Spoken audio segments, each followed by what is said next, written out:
एकम शब्द जन्म अवधितो पुत्र नए वचन। आप एक जन्म के लिए रो रहे हो, आपके 7 जन्मों तक कोई संतान का योग नहीं है। तो आत्मदेव जी ने कहा कि महाराज मैं इस जन्म में पुत्र के लिए रो रहा हूं, आप 7 जन्मों की बात कर रहे हैं।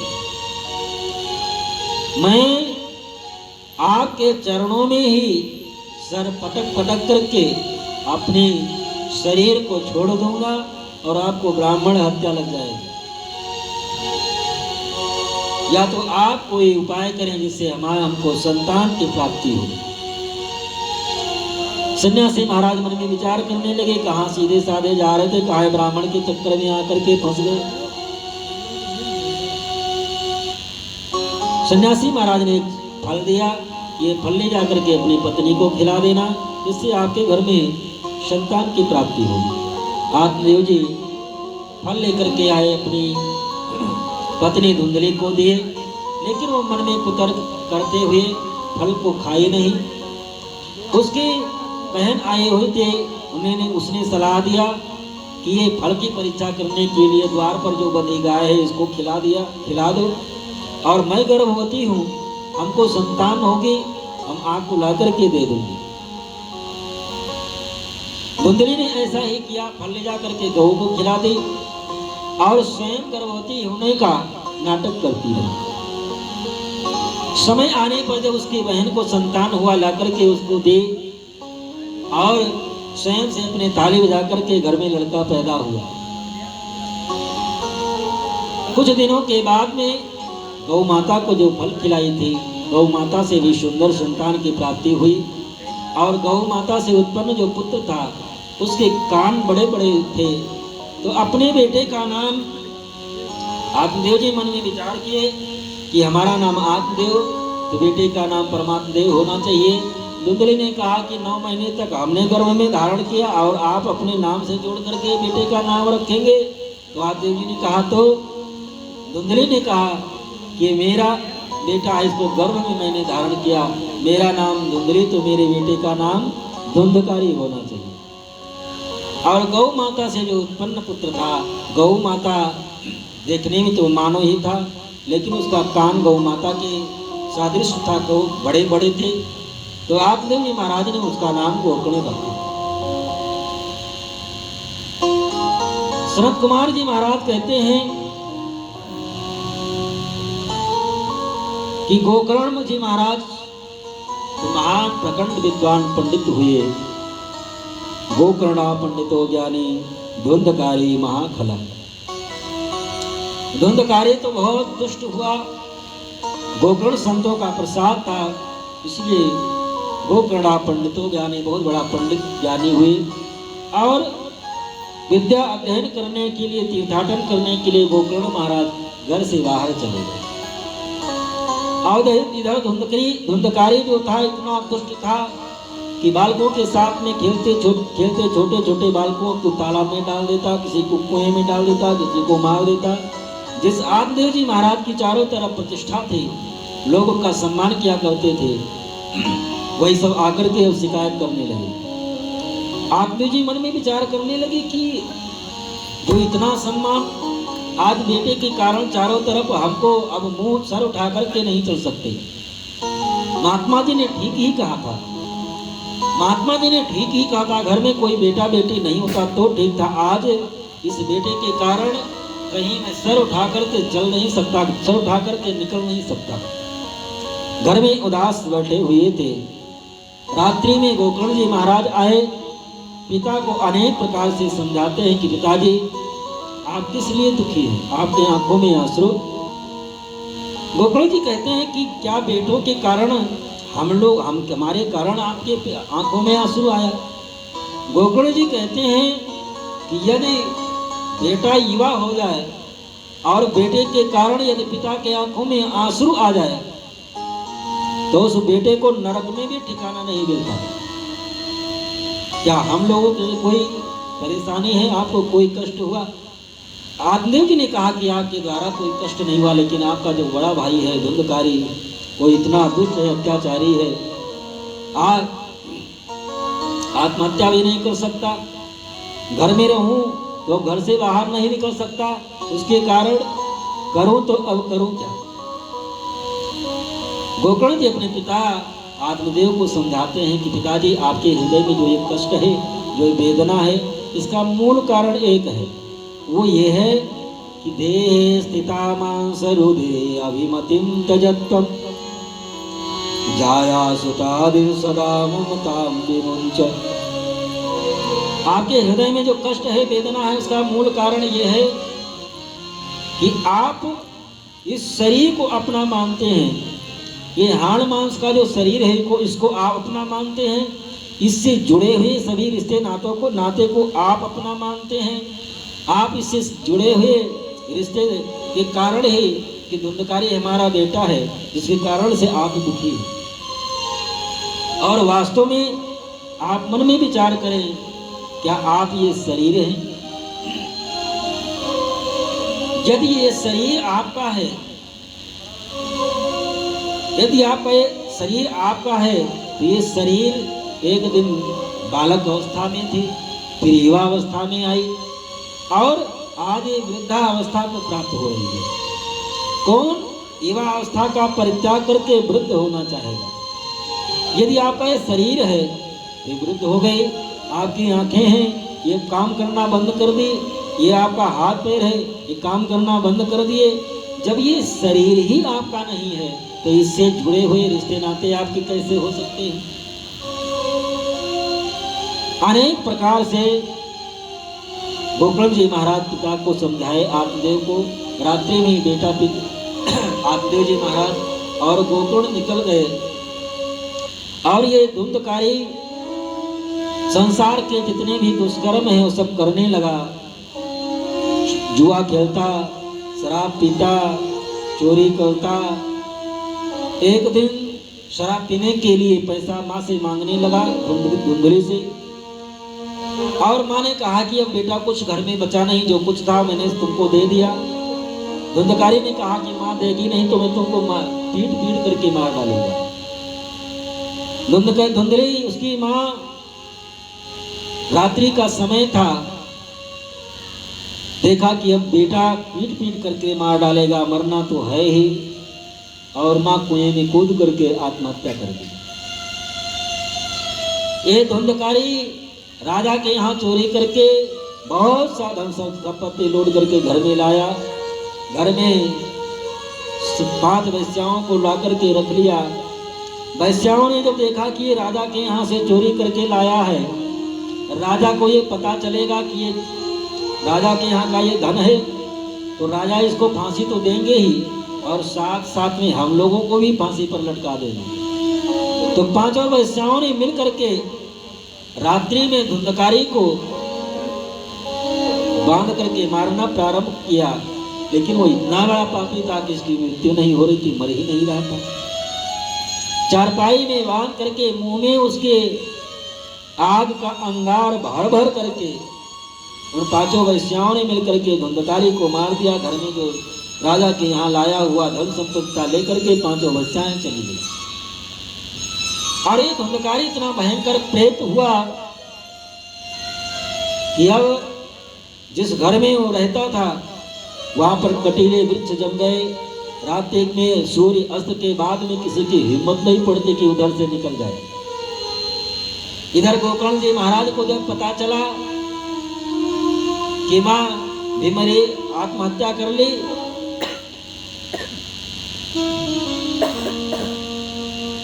भाई भी मारा गया, तो गया में जाकर के श्राद्ध किए, अन्य तीर्थों में भी जाकर के श्राद्ध किए, पिंडदान किए। एक दिन वापस गांव में लौट करके आए तो अपने घर पर गए। घर तो था नहीं, सब गिर गया था, कटीले वृक्ष उगे हुए थे, रात्रि का समय। तो गोकर्ण जी मन में विचार किए कि हम किसके घर रात्रि में जाऊं, वहीं पर विश्राम करने लगे। वो धुंधकारी जो प्रेता योनि को प्राप्त था, गोकर्ण जी के सामने कभी हाथी के रूप में, कभी सिंह के रूप में, कभी गधे के रूप में, कभी कुत्ते के रूप में, अनेक रूप धारण करके उनके सामने आ रहा है। गोकर्ण जी कहते हैं कि भैया तुम कौन हो, अपना परिचय तो दो। लेकिन उसमें बोलने की सामर्थ्य शक्ति नहीं थी, बोल नहीं सकता था। गोकर्ण जी महाराज जल अवमंत्रित करके उस पर उसके ऊपर जब छींटा मारे तो उसको बोलने की शक्ति सामर्थ्य प्राप्त हुई। वो बोला, अहम भ्राता त्वदीयोस्मि, अहम भ्राता त्वदीयोस्मि धुंधकारी नामता। मैं आपका भाई धुंधकारी हूं। स्वज्ञेनैव दोषेर ब्रह्मत्वं नासितं मया। मैं स्वयं के पापों के द्वारा मैं स्वयं ही ब्राह्मण कुल में जन्म पाया और ब्राह्मण कुल में जन्म लेने के बाद में मैंने मदिरा का पान किया, वैश्यावृत्ति की, जुआ खेला, पूरा जीवन पाप कर्म करता रहा। और शास्त्र में लिखा है कि 4 वेद का अध्ययन करने के लिए, चारों वेदों का अध्ययन करने के लिए 48 वर्ष लगता है। एक वेद का अध्ययन करने के लिए 12 वर्ष कठिन तपस्या करना पड़ता है, तब एक वेद का अध्ययन हो पाता है। चारों वेदों का अध्ययन करने के लिए 48 वर्ष कठिन तपस्या करना पड़ता है।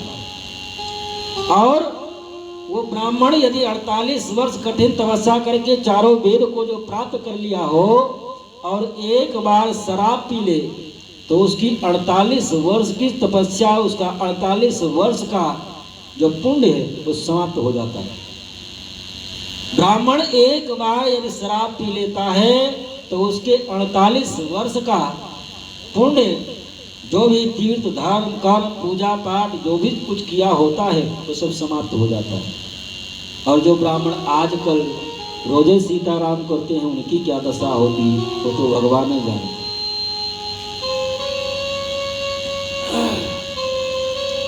धुंधकारी ने कहा कि ब्राह्मण कुल में जन्म के पाया और इतना अनेक कर्म किया जिसके फल स्वरूप मैं प्रेता योनि को प्राप्त हुआ, कोई उद्धार के उपाय बताइए, करिए। गोकर्ण जी ने कहा कि मैं आपके लिए गया में जाकर के श्राद्ध किया, पिंडदान किया, तीर्थों में जाकर के पिंडदान किया, श्राद्ध किया, आपका उद्धार नहीं हुआ, आपके लिए मैंने किया। धुंधकारी ने कहा कि एक बार क्या, गया श्राद्ध सतेनापि मुक्तिर्मेना भविष्यति। एक बार क्या 100 बार भी जाकर के यदि आप गया में श्राद्ध करेंगे फिर भी हमारी मुक्ति नहीं हो पाएगी, आप कोई उपाय करिए। रात्रि भर गोकर्ण जी महाराज मन में विचार करते रहे। सुबह हुई, गांव के लोग भी एकत्रित हुए, सभी लोगों से विचार विमर्श किए कि क्या करें जिससे भाई का उद्धार हो सके। गांव के लोगों ने कहा कि आप ऐसे विद्वान, वेद पुराण शास्त्र के वेदता, यदि आपको ऐसा ज्ञान नहीं कि जिससे भाई का उद्धार हो सके तो हम लोग क्या बताएं। गोकर्ण जी महाराज ने वो तपस्या, वो शक्ति, वो सामर्थ्य थी, सूर्य भगवान को अर्घ दिए, सूर्य भगवान से निवेदन किए कि आप ही कोई उपाय बताएं। तो सूर्य भगवान ने गोकर्ण जी से कहा, श्रीमद्भागवतान मुक्ति सप्ताह वचनम कुरु। उस प्रेता योनि से छुटकारा दिलाने के लिए एक ही उपाय है, वो सप्ताह श्रीमद् भागवत ज्ञान महायज्ञ। गोकर्ण जी ने सभी से विचार विमर्श किया। गांव के लोगों ने कहा कि महाराज आप केवल कथा की व्यवस्था करिए, बाकी ऊपरी व्यवस्था है वो हम लोग कर लेते हैं। गांव के लोगों ने बढ़िया सुंदर मंडप बनाया, सभी लोगों को आमंत्रित किए, सभी को बुलाए। श्री गोकर्ण जी महाराज व्यासासन पर बैठे और उसका जो भाई धुंधकारी था वो भी आया, लेकिन वो वायु के रूप में था, कहीं रुक नहीं पाता। प्रथम दिन की कथा जब प्रारंभ हुई, लेकिन जब उसने ये देखा कि एक 7 गांठ का बांस गड़ा हुआ है, उसी के छिद्र में जाकर के बैठ गया। प्रथम दिन की जब कथा संपन्न हुई तो प्रथम गांठ फटी, दूसरे दिन की कथा समाप्त हुई, दूसरी ग्रंथि फटी। इस प्रकार से 7 दिनों के सप्ताह ज्ञान महायज्ञ के 7 ग्रंथियां वो बांस की फट गई और उसमें से एक दिव्य महापुरुष प्रकट हुआ जो देखने में स्वयं भगवान नारायण के समान था।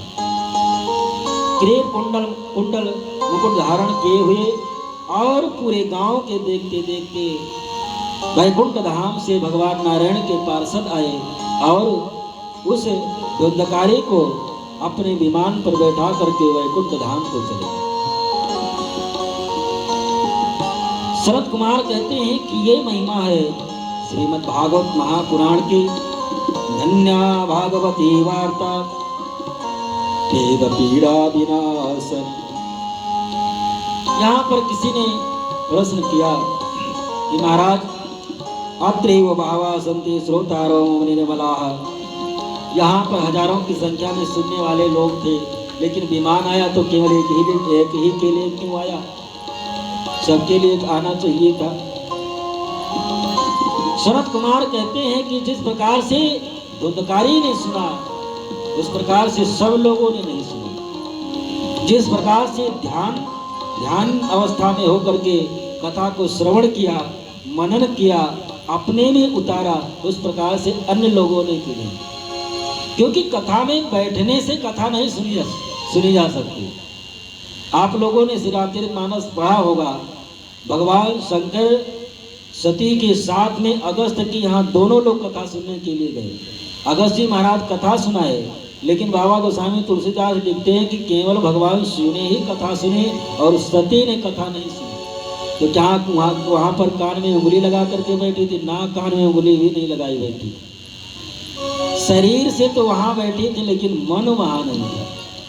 कथा में बैठने से मतलब नहीं। कथा में जब तक मन नहीं होगा, कथा के प्रति, कथावाचक के प्रति श्रद्धा नहीं होगी, कथा के प्रति श्रद्धा नहीं होगी, कथा के प्रति विश्वास नहीं होगा, तब तक कथा अपने में बैठेगी नहीं, तब तक कथा का कोई लाभ नहीं मिलेगा। इस प्रकार से सनत कुमार जी महाराज संक्षेप में भगवान श्रीमद् भागवत महापुराण के महात्म्य की कथा सुनाई। आगे लिखते हैं कि श्रीमद् भागवत कथा सुनने के लिए लिखा कि विष्णु दीक्षा विहीनानाम नादिकारम कथा श्रवणे। जब तक मंत्र दीक्षा जो ग्रहण न कर ले, ध्वंत दीक्षा ग्रहण करने के बाद में ही श्रीमद् भागवत कथा के जो यजमान होते हैं, श्रीमद् भागवत कथा का यजमान बने, उनको श्रीमद् भागवत कथा पुराण सुनने के पहले वैष्णव दीक्षा जरूर ले लेना चाहिए। यदि वैष्णव दीक्षा नहीं लेते तो उनको श्रीमद् भागवत पुराण का संपूर्ण फल नहीं मिल पाता। विष्णु दीक्षा विहीनानाम नादिकारम कथा श्रवण। और नियम कुछ बताए कि कथा सुनने वाले को एक टाइम केवल दूध पी करके रहना चाहिए। यदि वो भी न चल पाए तो दोनों टाइम फल और दूध लेकर के सुनना चाहिए। यदि ऐसा भी न चल पाए तो एक टाइम भोजन करें और एक टाइम फलाहार करें, और ऐसा भी न चल पाए तो दोनों टाइम भोजन करें। और दोनों टाइम से भी नहीं चल पाता है तो हर 3 घंटा पे भोजन करें।